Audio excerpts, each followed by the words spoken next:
Welcome back to my channel. আমি রীতা। নিশ্চয়ই আপনারা সবাই খুব ভালো আছেন আর সুস্থ আছেন, আর আমরাও মোটামুটি ভালোই আছি।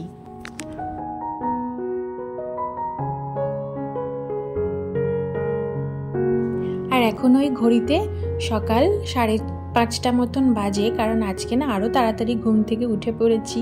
প্রত্যেক দিনই একটু একটু করে আগে আগে ওঠার চেষ্টা করছি, কারণ গরম দিনকে দিন এত বাড়ছে, মনে হচ্ছে যেন কাজগুলো আমার তাড়াতাড়ি কমপ্লিট হয়ে গেলে বাবা বাঁচি। তো যাই হোক, তোমরা অনেকেই আমাকে কমেন্ট করছো, বেশ পজিটিভ কমেন্ট, আমার কাজগুলো তোমাদের পছন্দ হচ্ছে।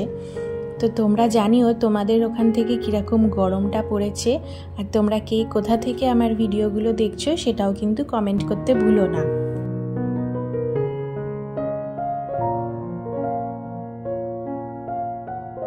তো আজকে সাত সকালে আমারও যেমন ঘুম ভেঙেছে, সেই সাথে সাথে কিন্তু আমার মেয়েরও ঘুম ভেঙে গেছে। তাই জন্য আর কি বিছানাপত্র সব টান টান করে একদম গুছিয়ে নিলাম, আর সেই সাথে ওকে এবার রেডি করাতে হবে, ফ্রেশ করিয়ে রেডি করিয়ে দেব। রাত্রিরে যে জামাটা পরে থাকে সেগুলোকে চেঞ্জ করিয়ে দিই সকালবেলা উঠে। তো এইবারে ওকেও এক এক করে চেঞ্জ করিয়ে দেব, তারপরে আমি আবার ঘরের কাজে লেগে পড়ব।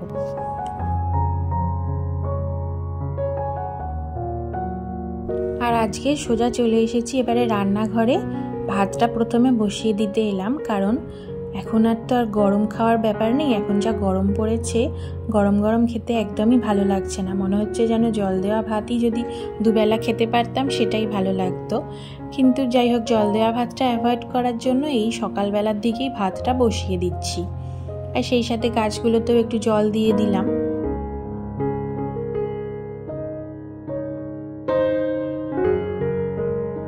তো গাছগুলোকে জল দেওয়ার পরে মনে হচ্ছিল যেন বাবা গাছগুলো জীবন ফিরে পেল। সাত সকালেও গাছে জল দিতে যাচ্ছি, দেখে মনে হচ্ছে মাটিগুলো যেন খটখট করছে। কি অবস্থা, কিরম পরিমাণে রোদ্দুরটা বেড়েছে তার মানে বোঝাই যাচ্ছে।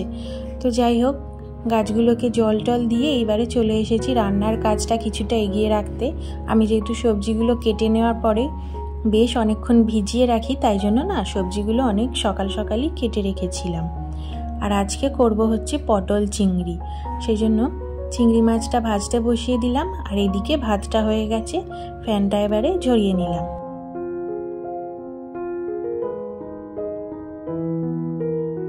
তো এই যে চিংড়িগুলো ভেজে নেওয়ার পরে যে তেলটা ছিল তার মধ্যে জিরে আর তেজপাতা ফোড়ন দিলাম, আর সামান্য একটা পেঁয়াজ কুচি দিয়ে দিয়েছি, ব্যাস। তারপরে এই আলু পটলগুলো দিয়ে দিলাম, আর এর মধ্যে গুঁড়ো মশলার মধ্যে যা রেগুলারের মশলা সেগুলোই দেওয়া হয়েছে, আর কিছুই না। আর আজকে সামান্য একটুখানি মিষ্টি দিয়েছি। তারপরে এটাকে কষতে দিয়ে দেব, ব্যাস। তাহলেই রান্নাটা কিছুটা এগিয়ে যাবে। তারপরে যেই কষা হয়ে যাবে, তেল ছেড়ে দেবে, তখনই পরিমাণ মতন জল দিয়ে মাছগুলো দিয়ে দেবো, তাহলে রান্নাটা কমপ্লিট হয়ে যাবে।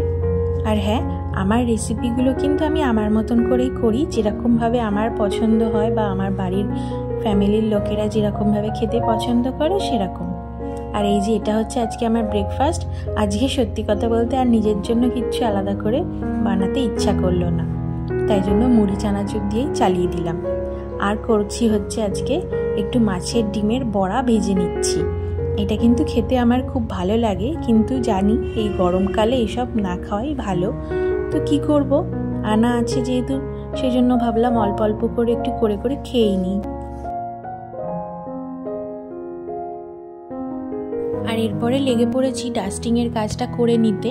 আর এই কারণেই না আমি রান্না কাজটা আজকে আগে আগে শুরু করে দিয়েছি, যাতে ওদিকে রান্নাটাও আমি বসিয়ে দেব, আর সেই সাথে সাথে ডাস্টিংয়ের কাজটাও করে ফেলবো।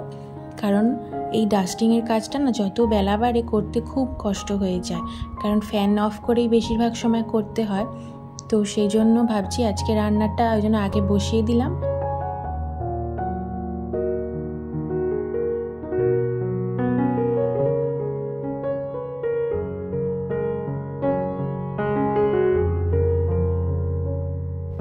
তো একে একে করে বেশ কয়েকটা জিনিস মুছে নিয়েছি আজকে, সবটাই আজকে আর শেয়ার করতে পারিনি, তাহলে ভিডিওটা অনেকটাই বড় হয়ে যেত।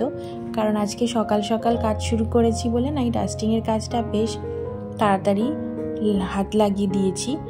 আর এই যে এটা হচ্ছে মেয়ের জামা কাপড় রাখা হয় বাস্কেট, তো এখানেই ও ছোটোবেলা থেকে ওর জামা কাপড় রাখা হচ্ছিল, যেগুলো সবসময় পরে ডেলি ইউজের। তো সেটাকেই আমি ডেলি এরকমভাবে ক্লিন করে রাখি, কারণ ময়লা খুবই জমে, সারা দিনই ধুলো উঠছে রাস্তা দিয়ে, তো যে কোনো জিনিসেই সেকেন্ডের মধ্যেই ধুলো পড়ে যায়।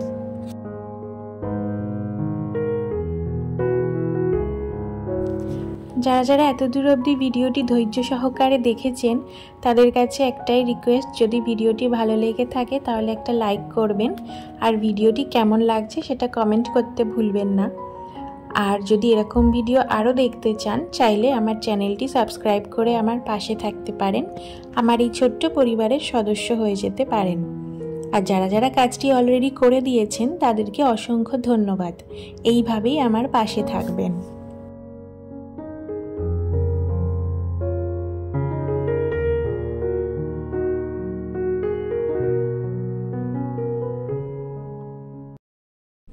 তো এই যে এখানে আমার ডাস্টিংয়ের কাজ প্রায় মোটামুটি কমপ্লিট হয়ে যাওয়ার পরে ঘরটাকে এবার ভালো করে ঝাঁট দিয়ে মুছে নিলাম।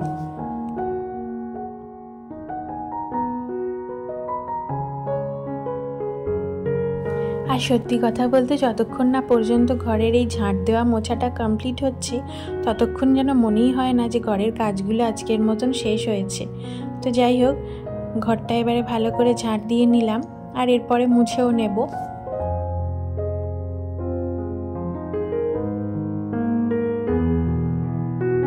আর এদিকে রান্নাবান্নার কাজ তো দেখতেই পেলেন, প্রথমেই প্রায় কমপ্লিটই হয়ে গেছিল, কারণ ওই তরকারিটা করে নেওয়ার পর ওই ডিমের বড়াটা ভেজে নিলাম, তারপরে তো আর কিছু ছিল না কাজ সেরকম। আর এরপরে চলে এসেছি রান্নাঘরটা ক্লিন করে নিতে ভালো করে।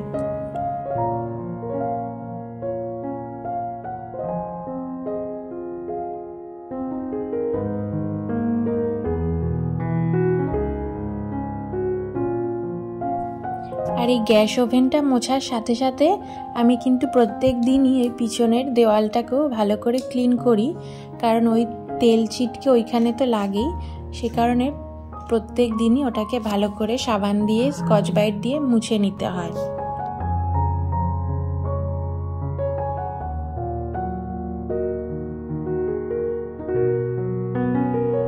এরপরে যে কটা বাসন পড়েছিল সেগুলোকে এবার মেজে ধুয়ে নিলেই রান্নাঘরের কাজও আজকে আমার কমপ্লিট হয়ে যাবে।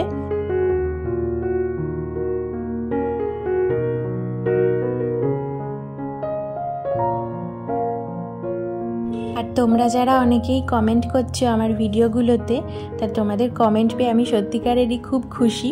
আর এরকমভাবেই কমেন্ট করে জানাবে ভিডিওগুলো কেমন লাগছে, কারণ একটা ভিডিও করতে বেশ অনেক কষ্ট হয়। যারা ভিডিও করে তারা জানে, কারণ 1 ঘন্টার কাজটা ভিডিও করতে করতে 2 ঘন্টা লেগে যায়।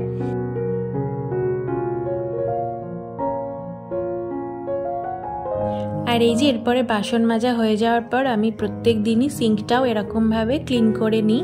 যতবার বাসন মাজি প্রায় ততবারই এরকমভাবে সিঙ্কটাকেও মেজে নিই।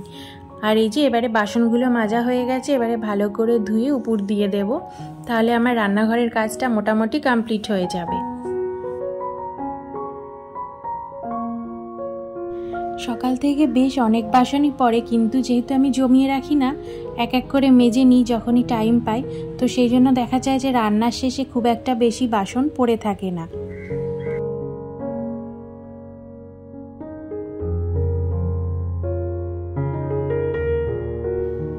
তো এই যে এটা হচ্ছে আজকে আমাদের লাঞ্চ মেনু, মাছের ডিমের বড়া ভাজা আর হচ্ছে পটল চিংড়ি। আজকে এই দিয়েই দুপুরের লাঞ্চটা করে ফেলবো। আর এইবারে খেতে বসে গেছি, সমস্ত কাজ কমপ্লিট করে মেয়েকে খাইয়ে দাইয়ে।